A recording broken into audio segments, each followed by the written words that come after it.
Olá a todos, bem-vindos ao Fisicamente Falando, um podcast feito por alunos de Física, onde em cada episódio convidamos um professor do Departamento de Física da Faculdade de Ciências da Universidade de Lisboa, de forma a conhecer melhor quem melhor nos ensina.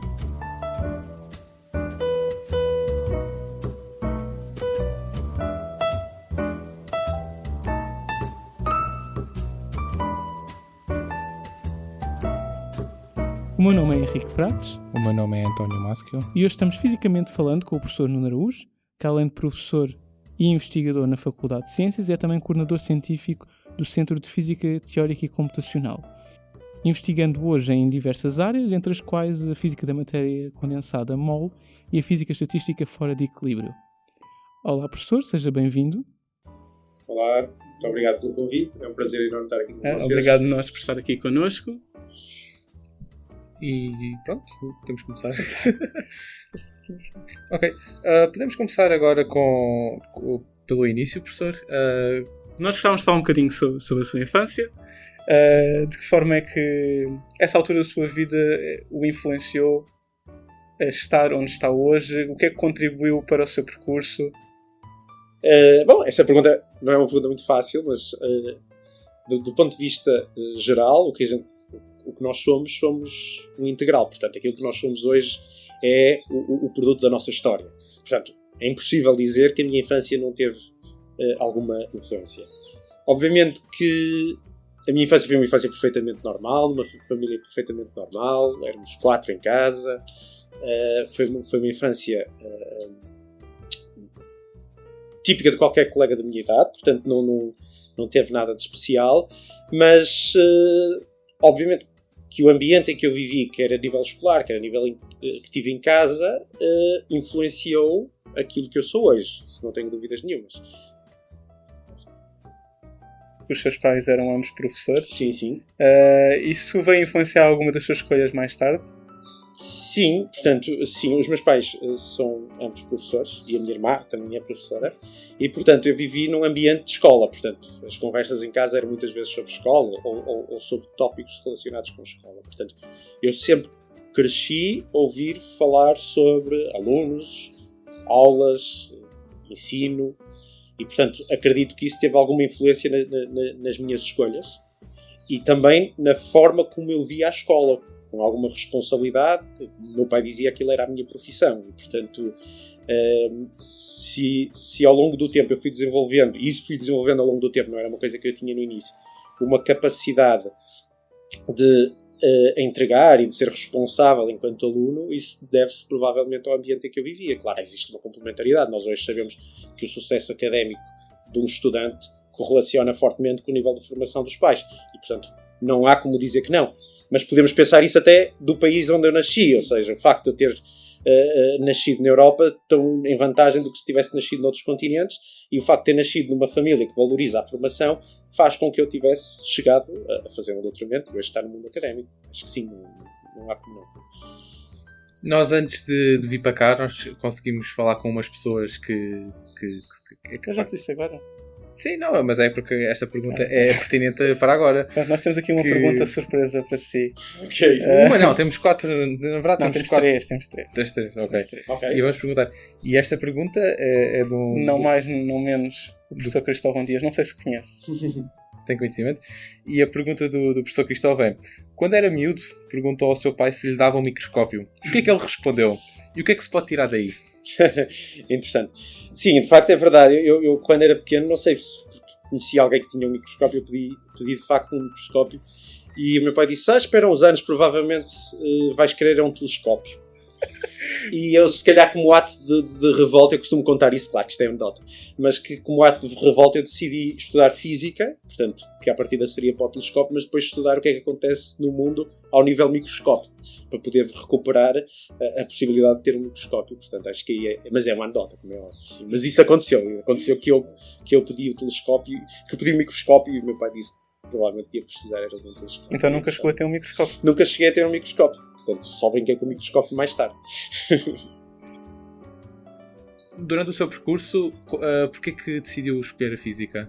O que é que levou a querer que, quando entrasse na faculdade, entrar na faculdade em Física? Houve algum episódio específico que o fez perceber que era Física que queria? Quer dizer, neste caso, Física e Química?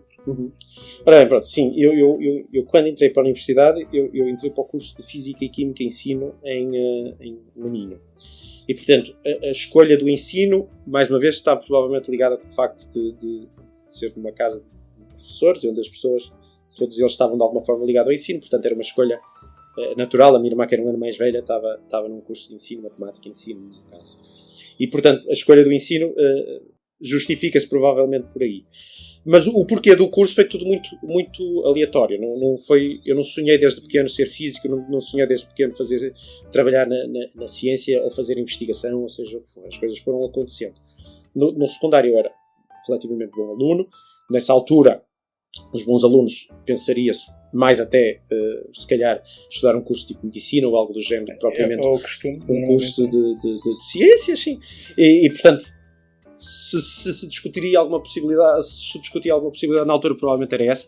Mas o que acontece é que eu tinha um conjunto de amigos onde a gente tinha alguns interesses em comum, nomeadamente os livros da Gradiva e coisas do género, portanto havia um interesse, claro, pela física.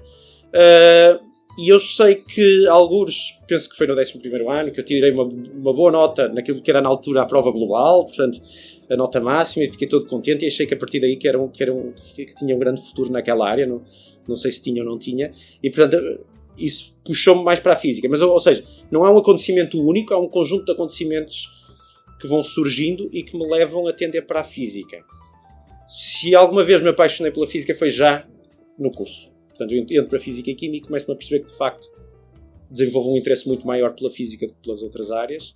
Como qualquer estudante, entro na Física a pensar na Astrofísica e na Física de Partículas, depois vou conhecendo as outras áreas da Física, vou-me apaixonando por várias delas, e portanto, sigo o processo normal de um estudante que vai para a Física, mas quando entrei se calhar mais por acaso do que propriamente por escolha e por pensar muito sobre o assunto, e era aquilo que queria.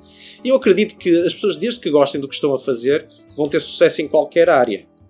Obviamente, se for uma criação artística e eu não souber desenhar, então esqueçam, não é? Ou não souber música, esqueçam.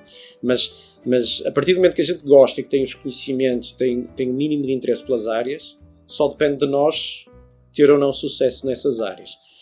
Portanto, a escolha foi um bocadinho aleatória, mas uma vez estando lá, entreguei-me de cabeça, gostei e de todo não estou arrependido, pelo contrário. Acho que foi uma boa escolha.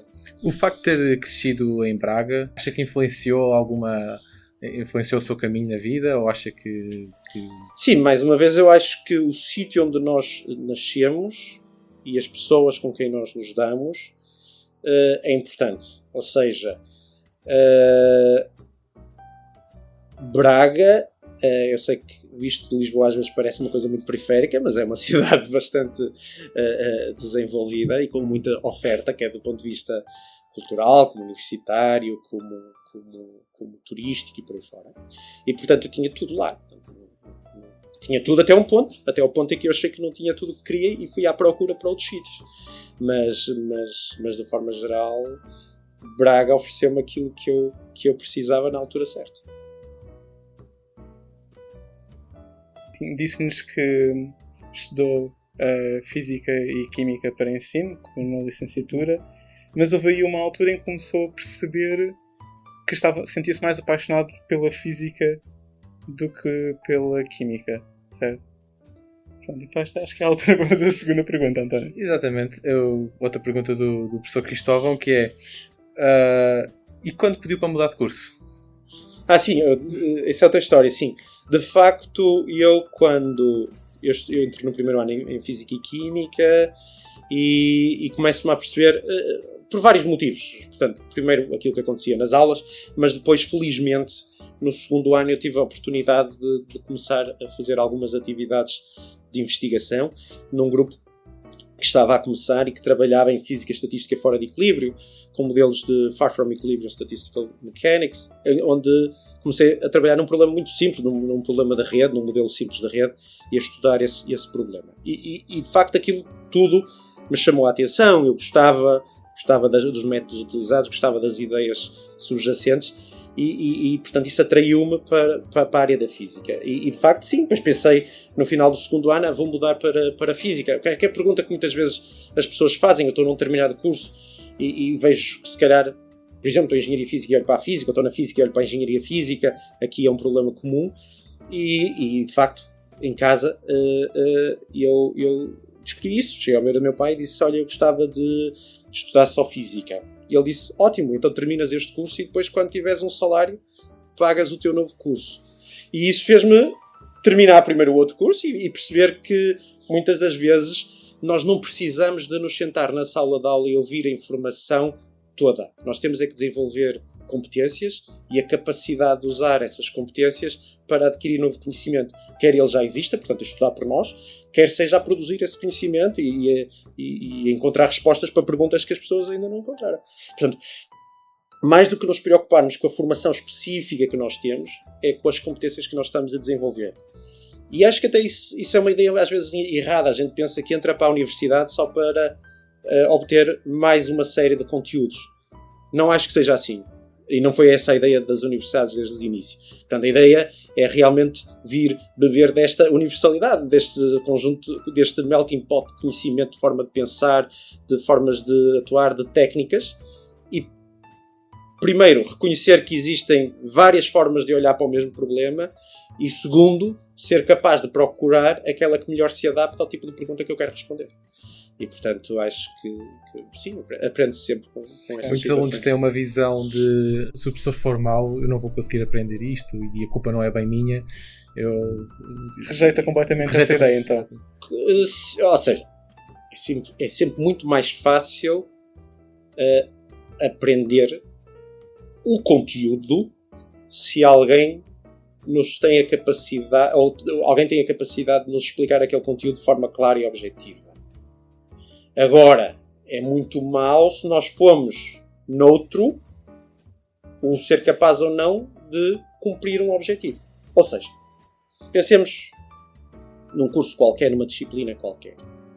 À partida, existe um conjunto de referências bibliográficas sobre aquele curso. Se eu tenho interesse naquela informação e se a forma como a mim é apresentada, não é que seja má ou boa, mas é uma forma que para mim não faz ressonância com a minha forma de aprender, então eu tenho toda a capacidade de ir à procura de informação e complementar aquilo que eu ouvi na aula ou a conversa que eu tive com um colega com a informação que existe na literatura. Às vezes isso não é verdade quando estamos a fazer investigação, porque aí estamos a produzir novo conhecimento. Mas por isso é que a ciência desenvolveu um conjunto de mecanismos de verificação por parte dos pares, quer seja em conferências, quer seja em artigos, quer seja em várias situações. Portanto, isto para dizer que se nós queremos aprender alguma coisa, não devemos pôr... Se nós temos um objetivo de vida, não devemos pôr nos outros a decisão se sou capaz de o atingir ou não. Só faltava, não é? Porque senão, quer dizer... senão estamos sempre à espera do apoio. Nós temos é que ir à luta e procurar aquilo que nós queremos. Então acho que vou voltar um bocadinho atrás a uma coisa que eu disse. Disse que foi no seu segundo ano da licenciatura que teve a oportunidade de começar a trabalhar em alguns assuntos da física estatística fora de equilíbrio. Foi nessa altura que teve pela primeira vez contacto com a investigação.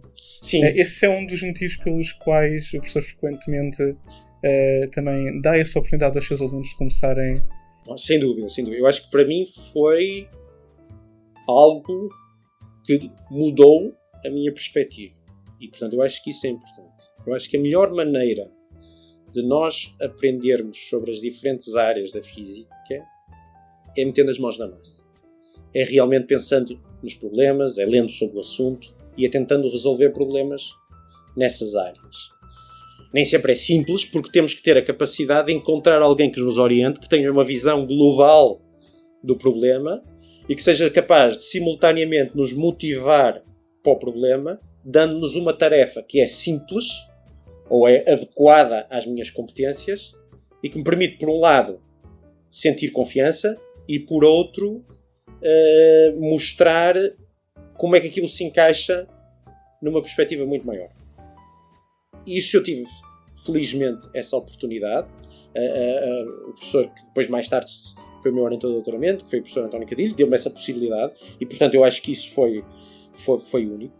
E eu tento um bocado fazer isso, ou seja, tento sempre promover a possibilidade das pessoas, por isso é que nós temos os estágios de verão no CFTC, no Centro de Física Teórica e Computacional, no segundo ano, valores essencialmente no segundo e terceiro ano, onde nós damos exatamente essa possibilidade. Damos problemas simples às pessoas, que fazem parte de um projeto maior e que lhes permite ter uma primeira experiência de investigação, tendo contacto com quais são as questões, qual é a forma de pensar, quais são as técnicas e tem sempre algumas atividades complementares, como apresentar aos colegas, como explicar o problema, que faz com que a pessoa desenvolva as competências que um treino de investigação desenvolve e que é ótimo, não só para a investigação científica, como para o mercado de trabalho. Nomeadamente, pegar num problema, ver o que é que eu posso dizer sobre aquele problema, porque nós em ciência não respondemos a uma questão genérica. Nós olhamos para um problema e dizemos deste problema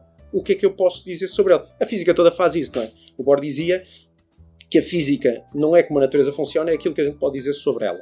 E, portanto, a gente olha para um sistema, pensa sobre esse sistema, diz assim, ok, há aqui uma pergunta que eu sou capaz de poder responder, eu tento responder essa pergunta e depois vou à luta e tento convencer os meus pares que a minha resposta é boa e faz sentido. E, portanto, eu desenvolvo esta capacidade de pegar num problema, identificar o que é que eu posso fazer, reportar aos pares e convencer que a minha solução é melhor que a dos outros. E isto é bom na investigação, mas é bom no mercado de trabalho, em qualquer profissão, onde nós temos que fazer isso. Temos que reportar, temos que convencer os outros das soluções e por aí fora. Portanto, o treino de investigação, e esse é provavelmente o segundo motivo pelo qual nós temos estágio, pelo qual eu organizo este tipo de atividades, é que eu acredito que através da investigação, nós podemos desenvolver um conjunto de competências que são válidas no mundo académico, mas também no mundo da indústria e dos negócios. Durante o seu percurso na Universidade do Minho, houve alguma cadeira que gostou menos no seu percurso ou outras que gostou mais? Como é que foi? Como é que eram os seus gostos das cadeiras? Ou gostou de tudo? Ok. A gente não gosta de tudo, porque se gostar de tudo não é crítico, não é? Portanto, há coisas que a gente gosta e coisas que a gente não gosta. De forma geral, gostei das coisas que me foram apresentadas. Se me pedirem assim uma cadeira que gostei menos, eu não tenho dúvidas nenhumas em dizer que foi eletrónica.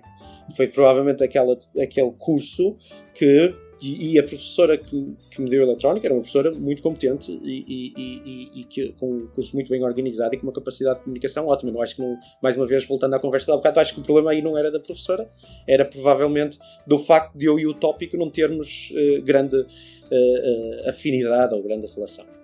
Portanto, tudo aquilo fazia muita confusão e a eletrónica ainda hoje me faz confusão e portanto, a eletrónica foi provavelmente aquele curso que eu menos gostei, ou a disciplina que eu menos gostei. Mas não quer dizer que tenha desgostado completamente. Simplesmente não gostei. Pronto. Gostei de várias. Por motivos diferentes. Às vezes pelo tópico, às vezes por quem dava a disciplina. Não é? Quando os cursos de física que todos tivemos, um curso que eu provavelmente destaco foi o curso de óptica. Mais uma vez, não provavelmente pelo tema da ótica, mas pelo professor que tinha, que era uma pessoa muito competente e muito organizada e que dava umas aulas que eram impecáveis e livres de qualquer crítica. Portanto, assim é uma disciplina que eu destaco, que à partida eu não diria que iria gostar muito dela, mas gostei e aí acho que o professor teve um papel importante. Porque às vezes o professor pode ter um papel importante a fazer-nos gostar da disciplina, mas não tanto no sucesso ou insucesso. Pode nos surpreender no sentido de nos mostrar um tópico que nós não gostávamos tanto no início, porque tínhamos um preconceito, e que depois até se torna... bebemos um bocadinho do entusiasmo do professor, não é? Há uma música que diz até o professor cair, os livros não tinham cheiro. E aqui é um bocado isso. Se o professor tiver motivação, acho que nos pode mostrar um lado da disciplina que nós não estávamos a ver. Por outro lado, também ele pode fazer um grande esforço. Se eu não estiver aberto para essa surpresa, e provavelmente foi o que aconteceu no caso da eletrónica, então também não tem sucesso. Portanto, tem que haver aqui, por um lado, alguém que nos passa uma paixão, mas por outra, uma receptividade a esse novo amor, vá, digamos assim. Eu quero comentar uma coisa. Eu agora estive a pensar. Eu não quero dizer o nome da cadeira especificamente, mas houve uma cadeira em que o professor não era muito bom, mas eu, sendo obrigado a estudar aquela matéria, não tinha interesse pela matéria previamente, mas eu, sendo obrigado, eu ganhei gosto pela matéria, mesmo o professor não passando. Ou seja, mesmo só... Porque foste encontrar, digo eu, quer dizer, estou aqui a fazer teoria, mas foste encontrar a paixão que tinhas, ou foste encontrar uma paixão porque usaste outra forma de procurar informação. Ou seja, isso é importante. O facto de eu não gostar de um determinado tema pode só simplesmente significar que eu ainda não olhei para ele numa perspectiva que eu achei interessante. Certo? E eu dou um exemplo muito simples. Vamos pensar que eu olho para uma solução. Ok? Um recipiente com água e com determinado soluto lá dissolvido. Certo? Se eu pensar na perspectiva da molécula que está lá dissolvida, que interage com a água e tal, não sei o quê, se calhar não acho piada nenhuma àquilo. Se eu pensar naquilo como um problema de difusão, que começa com uma determinada concentração e ver como é que aquilo evolui ao longo do tempo, se calhar gosto mais do problema do que olhar para a química do problema e como é que as moléculas interagem entre si, fazem reações e que tipo de produtos podem formar e como é que eu posso controlar a reação e ver quais são os caminhos possíveis da reação e por aí fora. E portanto, é o mesmo sistema, mas olhando para ele numa perspectiva ou noutra, eu posso gostar ou desgostar. Eu acho que... Então, e o que é que o levou a escolher estes temas em que hoje investiga, nomeadamente física da matéria condensada, a física estatística fora de equilíbrio? Pronto, obviamente, além da experiência que teve durante a sua licenciatura com esta investigação, o que é que o levou a escolher estas áreas? Bom, então eu se calhar, como é uma área que muitas das vezes isto é dirigido a alunos e alunos de física, mas não só, eu se calhar começava por explicar o que é isto da física da matéria condensada. Porque eu acho que esta ideia de, se eu pensar em física de partículas, ou cosmologia, ou astrofísica, é claro para as pessoas o que é que isso significa. Já a física da matéria condensada não é tão comum, ou pelo menos tão evidente para as pessoas. Matéria condensada, ou física da matéria condensada, preocupa-se com sistemas de muitos corpos que interagem fortemente entre si. Ok? Portanto, em que estes muitos corpos ou partículas podem ser várias coisas a diferentes escalas. Podem ser átomos, podem ser moléculas, podem ser grãos de areia. Nos trabalhos mais modernos podem ser pessoas, podem ser animais e por aí fora. A questão é, e porquê que isso é física? Porque em muitos desses sistemas há questões relevantes, nomeadamente as propriedades mecânicas desses sistemas, as propriedades ópticas desses sistemas, que estão muito mais relacionadas com a forma como estas partículas se organizam, mais do que do detalhe individual das partículas. Ou seja, os fenómenos são emergentes. Mais do que depender dos detalhes da partícula, dependem da forma como a coletividade de partículas se organiza e interage a uma escala coletiva. Um exemplo muito simples. Pensemos na prata. Se eu pegar num átomo de prata, ele tem uma risca na zona do verde.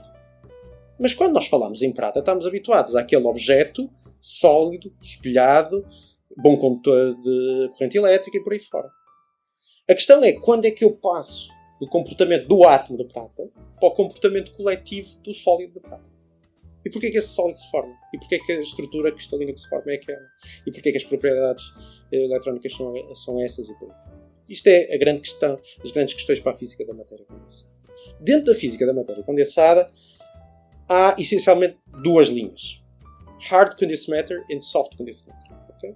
E eu trabalho na área da soft condensed matter. Na área da soft condensed matter, o que nós estamos interessados são em sistemas onde as estruturas são flexíveis. O que é que isso significa? Que elas, mesmo quando perturbadas com pequenas perturbações, têm respostas não lineares. E, portanto, o que a gente tenta fazer, e aí temos vários exemplos, cristais líquidos que são usados nos ecrãs dos computadores, temos os sistemas coloidais, como é muito usado na indústria da alimentação, temos as pilhas de areia, temos a gelatina, por exemplo. E onde é que é interessante e onde é que difere a física da química quando olham para esses sistemas? Pensemos no caso da gelatina. A cor da gelatina e o sabor da gelatina é química, depende dos detalhes dos compostos que eu lá ponho. As propriedades mecânicas da gelatina são similares, quer eu faça gelatina de morango, de ananás, de pêssego, de maçã, o que for. Ok? Portanto, a física preocupa-se com as questões gerais que não dependem dos detalhes. E a física da matéria condensada foca-se no que é que resulta da interação entre as diferentes partículas que formam a gelatina e da forma como elas estão ligadas entre si. Nomeadamente, como é que eu vou de uma situação que é um líquido, uma solução líquida, para algo que é um gel, uma gelatina. E a área da física da matéria condensada mal preocupa-se com fenómenos desse tipo, onde nós temos estas flexibilidades nas estruturas e respostas não lineares. Como temos estas respostas não lineares, a dinâmica destes sistemas é lenta. E, portanto, uma das coisas que nós temos tentado fazer no Centro de Física Teórica e Computacional é desenvolver métodos numéricos e teóricos que nos permitam estudar como é que os padrões observados, a dinâmica dos sistemas, as respostas mecânicas do sistema, dependem das propriedades do sistema, da maneira como as partículas se organizam e como elas se estruturam. E, portanto, em termos de investigação, o que eu gosto de fazer é pensar na dinâmica, pensar como é que o tempo entra nos modelos, como é que a evolução temporal, ou como é que as propriedades evoluem ao longo do tempo.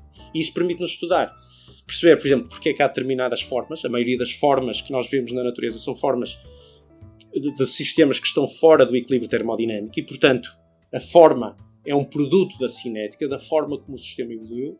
Ou perceber nestes vários sistemas o que é comum entre eles, qual é o mecanismo essencial que é responsável pelas formas que eu vejo, pelas propriedades mecânicas que eu observo e por aí fora. Porque isso é outro dos grandes interesses da física da matéria condensada, é perceber qual é o mecanismo fundamental. Eu não preciso ter em conta todas as interações, mas como os fenómenos são emergentes, mesmo que eu tivesse toda a informação sobre os detalhes de interação e das trajetórias das partículas, isso não me era muito útil para perceber como é que o sistema evoluiu. Eu tenho que pensar na física a outra escala, de comprimento e de energias e por aí fora, e perceber como é que modelos simples, quais são os mecanismos essenciais que eu preciso para justificar aquilo. Dou-vos o exemplo, por exemplo, da pilha de areia. Se eu fizer uma pilha de areia aqui em cima da mesa, ou uma pilha de arroz, ou uma pilha de outro material granular qualquer, elas têm essencialmente a mesma forma, independentemente da química dos diferentes grãos que eu lá tenho. E tem coisas interessantes também ao sistema de soft matter, porque se eu tirar um grão, posso promover uma avalanche. Certo? A questão é, o que é comum a estes sistemas? É isso que a física quer saber. Qual é o mecanismo essencial? Quais são os ingredientes necessários para poder descrever esta dinâmica e a forma como ela se forma? Mas nós temos isso nestas pilhas, porque é fácil para nós percebermos, mas temos em outros sistemas que se calhar não são tão visuais, por exemplo, à escala microscópica, por aí fora. E existe alguma teoria geral que explica a física? Não, esse também é o grande desafio. Há um artigo muito interessante esta semana, não sei quando é que isto vai para o ar, mas na semana em que estamos a gravar no New York Times, que é sobre o desafio que é descrever a dinâmica da areia. Diz, por exemplo, eu se pegar num relógio de areia, portanto, uma estrutura de vidro que tem areia de um lado e que eu viro ao contrário e a areia passa para o outro lado, não tenho uma equação que me descreve o movimento global daquele conjunto. Óbvio, eu sei resolver as equações de Newton para cada grão que está lá dentro. Mas se eu tiver milhares de grãos, ou dezenas de milhares de grãos, é-me impossível resolver do ponto de vista prático, resolver as equações de movimento para todos eles. E, portanto, o que eu preciso é de uma teoria geral que me permita estimar quanto tempo é que o relógio vai demorar a passar toda a areia de um compartimento para o outro em função dos grãos que eu uso e do tamanho que tem por aí fora. Isto é um exemplo. Ou seja, para cada problema ainda estamos na fase em que temos que pensar qual é o modelo e de que forma é que podemos usar modelos que foram usados em outro contexto neste novo contexto. Não existe uma teoria geral, principalmente quando nós olhamos para a dinâmica. Se nós estivermos a olhar para as propriedades de equilíbrio, isso sim, da física estatística e da termodinâmica, mas quando olhamos para a física fora de equilíbrio, estamos na fase em que nem sequer temos uma teoria geral. Mas se calhar esse para mim é o maior desafio. É olhar para o sistema e perceber qual é o modelo que eu tenho que aplicar aqui, ou que eu tenho que desenvolver para escrever este sistema, mais do que dizer, ok, tenho aqui o meu modelo do costume e agora vou aplicar com novas, tenho as mesmas equações, mas agora só tenho que alterar as condições de fronteira. E, portanto, Cada São desafios problema diferentes. requer aqui uma nova abordagem e pensar. Exatamente, requer olhar para o problema e pensar o que é que eu posso dizer sobre ele, mais uma vez, quais são os ingredientes essenciais e quais são os mecanismos que eu preciso para descrever aquele problema. Mas isso é assim na física toda. Mesmo eu tenho a teoria de Newton, não é? Eu tenho as leis de Newton. Mas quando eu olho para um problema tenho que saber, posso desprezar a resistência do ar ou não? A forma do objeto é importante ou não é? Mas o que é vantagem na teoria de Newton é que eu pelo menos tenho um ponto de partida, que são as 3 leis de Newton. Quando nós vamos para este tipo de problemas, muitas das vezes o que nós sabemos sobre a forma como os grãos atuam, como interagem entre si e por aí fora, primeiro, usar essa informação para tentar explicar como é que a dinâmica coletiva acontece é praticamente impossível, e mesmo se fosse, não me era muito vantajoso. Certo? Porque é uma escala diferente. E, portanto, esta nova escala tem que pensar qual é o modelo e como é que isso pode ser representado. E esse é o grande desafio, e por isso é que é a física do século XXI, é perceber como é que tipo de modelos é que eu posso fazer para este tipo de sistemas e pensar se poderá um dia haver uma teoria geral que permita descrever todos eles. Tenho as minhas dúvidas, mas podemos pensar nisso enquanto desafio. Atualmente investiga e dá aulas. Sempre fez parte dos seus planos dar aulas ou investigar? Houve uma que a ideia surgiu primeiro que a outra? Sim, ou surgiu ao mesmo tempo? Historicamente, e tem a ver um bocadinho com a história que vos contava um bocadinho, de viver numa casa em que toda a gente dava aulas, era professor, claro que também havia gente que fazia investigação, mas o que era comum, o denominador comum a toda a gente lá em casa, era que davam aulas. E, portanto, as aulas sempre foi uma coisa que foi mais ou menos natural. Eu acho que comunicar, ensinar era uma coisa que eu gostava. Portanto, isso foi a primeira coisa. A investigação surge, de facto, com a tal experiência no segundo ano. Mas se eu hoje tivesse a oportunidade de só fazer investigação, eu não aceitava. Ou seja, as duas coisas são essenciais. São essenciais por vários motivos. Primeiro, eu acho que a gente só percebe realmente, e isto não é meu, o próprio Feynman dizia isso, a gente só percebe realmente sobre um tema quando o ensina. E quando o ensina não precisa ser formalmente numa sala de aula. É quando eu tenho que explicar isto a alguém. É por isso que eu sempre, por exemplo, estudei em grupo. Sempre. E não é porque eu era bom aluno e podia explicar aos outros. Isso podia parecer de fora, não era isso. É porque, através da conversa com os colegas para explicar alguma coisa, eu tinha a capacidade de me perceber quais eram as falhas que eu tinha e lógicas da forma como pensava sobre o problema, e forçava-me a pensar realmente sobre aquele problema. Porque se nós não somos capazes de explicar o mesmo problema de 3 ou 4 formas diferentes, então nós não percebemos o problema. Nós podemos perceber a resolução, mas não percebemos o problema. Ok? E, portanto, o ensino é fundamental andar ao lado da investigação. Para mim, quer dizer, cada um terá uma visão diferente, mas eu acho que é fundamental. E, por outro lado, eu gosto da investigação, mas eu gosto essencialmente da colaboração com pessoas na investigação. E, portanto, o treino de pessoas por via da investigação, acho que é uma das grandes vantagens da academia, que a difere de uma escola secundária, é exatamente essa capacidade de treinar pessoas em ambiente de investigação, desenvolvendo várias competências que vão muito para além do simples conteúdo, mas ao mesmo tempo contribuir para a evolução da ciência e das diferentes áreas. E isso também toca um bocadinho aquilo que eu acho que deve ser a política de investigação de um país e de uma universidade. É importante ter investigação porque desenvolvemos um ambiente estimulante, quer para quem faz investigação, quer para quem passa pela universidade. Portanto, é realmente, enquanto estudante, para além de eu ir às aulas, o facto de eu poder estar numa universidade que é uma universidade de investigação, em que regularmente tem seminários, em que regularmente tem conferências internacionais, em que tem pessoas que vêm de fora fazer estágios nos grupos e períodos nos grupos e sabáticas nos grupos, e eu ter a possibilidade de interagir com essas pessoas, quer seja passar por elas no corredor, quer seja ter a mesma oportunidade de me sentar e conversar com elas, primeiro, dá-me uma perspectiva do que é o conhecimento, mas segundo, dá-me uma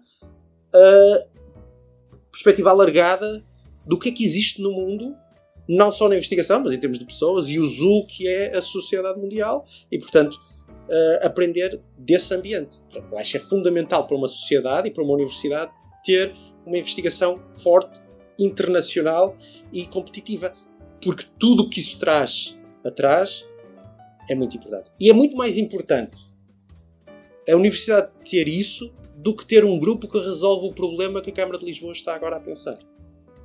Porque isso resolve o problema no curto prazo de tempo, mas nós temos é que criar uma sociedade de gente que é capaz de pensar para além do problema que tem no jardim ou no quintal de casa. E é isso que uma universidade permite, é viver desse ambiente internacional e na verdade, motivador e inspirador. Continuando, o professor, agora voltando um pouco para os seus anos em que estava a tirar o doutoramento, como é que surgiu a oportunidade do professor poder ir para o estrangeiro? Como é que o professor fez o pós-doutoramento no ETH de Zurique? Uhum. Como é que surgiu essa oportunidade? Como é que acha que isso pode surgir para os alunos que estão agora a estudar? Bom, isso é uma boa pergunta, até porque foi de uma forma muito, eu diria, diferente. Pronto. Então, eu estava a fazer o doutoramento na Universidade do Minho e, como é normal para todos os investigadores, ia a conferências a diferentes países, apresentar o meu trabalho, discutir com os pares, porque isso é fundamental em investigação. Nós fazemos parte de uma comunidade e trocar informação com essa comunidade sobre o que é que estamos a fazer e como é que estamos a resolver o problema e ter um feedback se isso está bem feito ou não. Portanto, a participação em conferências é fundamental. E eu participava em algumas conferências e um dia, não sei como, eu vi uma conferência de Física Estatística em Marrocos. E olhei para o programa e tinha um conjunto de... Aquilo fazia parte de uma colaboração entre o governo de Marrocos e o governo francês.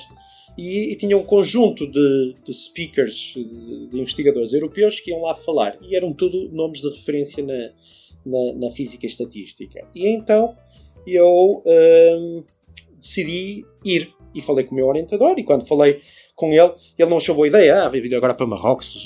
Marrocos não tem investigação, o que é que tu vais fazer a Marrocos? E disse, não, é melhor não ir. E, portanto, apesar de eu ter financiamento da FCT para o meu doutoramento, não tive financiamento para ir a essa conferência. Mas falei em casa e tal, lá arranjei uns trocados e decidi ir por minha conta e risco. Quando estava nessa conferência, passaram-se várias coisas interessantes nessa conferência. Por exemplo, dado o meu tom de pele, eu fui confundido com marroquino e eles, na hora do almoço, separavam os europeus. Almoçavam num jardim bonito cá fora, com um serviço todo XPTO, os marroquinos na cantina dos estudantes, e eu fui mandado para a cantina dos estudantes e foi uma experiência interessante e, portanto, aprendi. Logo aí comecei a ganhar com ter ido àquela conferência e valeu a pena o investimento. Pronto, de tudo isso, depois, num dos dias do almoço, na saída, eu estou a falar com um marroquino, a dizer-lhe que era de Portugal e não sei o quê, e há alguém, um alemão, atrás de mim, que ouve e que pergunta, é português? E pergunta-me em português, é português? Eu disse que sim. E ele disse, eu também falo português e tal. E começamos assim a conversar e eu reparei no nome, porque a gente geralmente nas conferências anda com um crachá com o nome das pessoas e reparei que era de facto uma pessoa de destaque na área. E portanto, no final da conversa, eu disse, amanhã estará por cá? E ele disse, não, eu só venho por um dia, vim de manhã e vou apanhar um voo no final do dia. E eu disse, mas eu gostava de lhe mostrar o trabalho que eu estou a fazer, porque eu ia falar no dia seguinte. E ele disse, então podemos falar agora. E portanto eu lá puxei o meu computador e comecei a mostrar o que é que tinha feito. E no final ele disse, porquê é que não vem fazer um estágio ao meu grupo? Naquela altura ele estava na Alemanha. Eu disse, seria todo um prazer, claro, obviamente, aquelas coisas todas. E contactei o meu orientador, ele achou que do ponto de vista daquilo que era o plano de tese não fazia sentido fazer aquilo naquele momento. Eu lá comuniquei isso. Mas depois, 2 anos mais tarde, quando se dá a StatFis, que é uma conferência organizada pela IUPAP e é a maior conferência de física e estatística no mundo, que foi em Itália, ele voltou a cruzar-me com ele. E fui falar com ele, que é o professor Hans Hermann, e ele disse, ainda se lembra de mim? Ele, sim, a gente conversou em Marrocos e tal. E ele disse, então como é que vai a situação? Eu disse, estou praticamente a terminar o meu doutoramento, devo terminar no próximo ano, Eles, então, eu agora mudei-me para o ETH de Zurique, estou a formar um grupo, tenho lá várias oportunidades e portanto, se quiser, quando terminar o doutoramento, contacte-me para explorarmos a possibilidade de vir fazer um pós-doc connosco. E assim foi, portanto, quando faltavam 6 meses para terminar o doutoramento, naquilo que eu pensava, entre a escrita da tese e a defesa da tese e tal, eu escrevi um e-mail a dizer, olha, estou em fase de terminar a tese e, portanto, tal como me disse há um ano atrás, gostaria de explorar esta possibilidade. Ele chama-me para uma entrevista, eu fui lá a Zurique, fiz uma apresentação do meu trabalho e no final fiz uma entrevista por ele e por outras pessoas e fui contratado. Portanto, o ir para o estrangeiro não surge porque existe uma vontade louca de ir para o estrangeiro, mas simplesmente porque surge uma oportunidade que eu quero acreditar que fui eu que a criei. Portanto, acho que o essencial é, se nós queremos alguma coisa, explorar as oportunidades. Nós não sabemos amanhã de que forma aquilo que fizemos hoje vai ser rentável amanhã. É bom sermos pragmáticos, mas também não podemos ser muito. No sentido de, só vou fazer surgiu uma oportunidade de fazer um estágio de investigação. Mas eu não quero trabalhar naquela área. Não sei.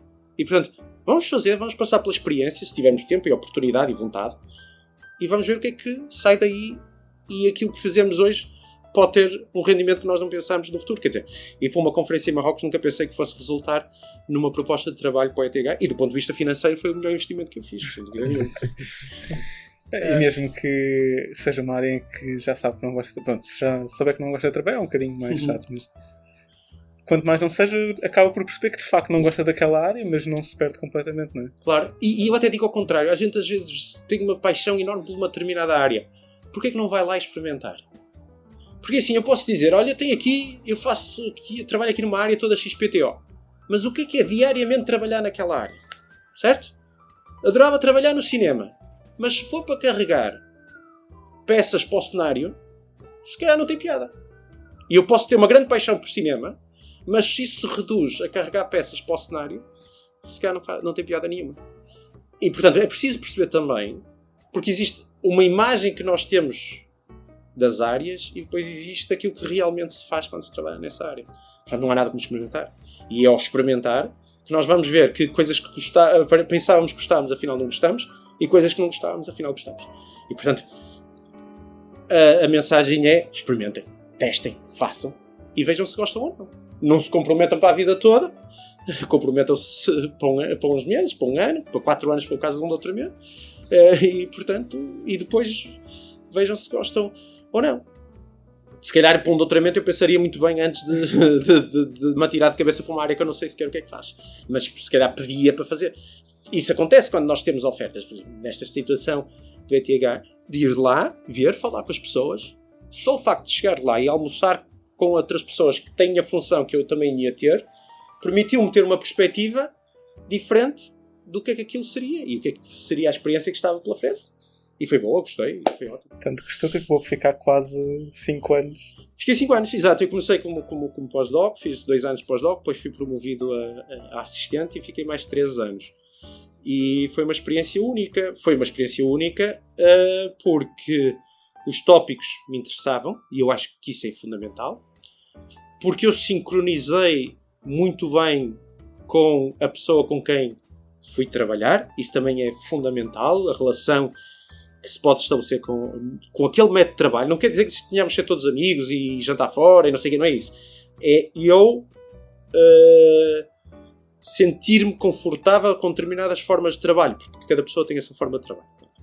Portanto, nesse sentido foi bom.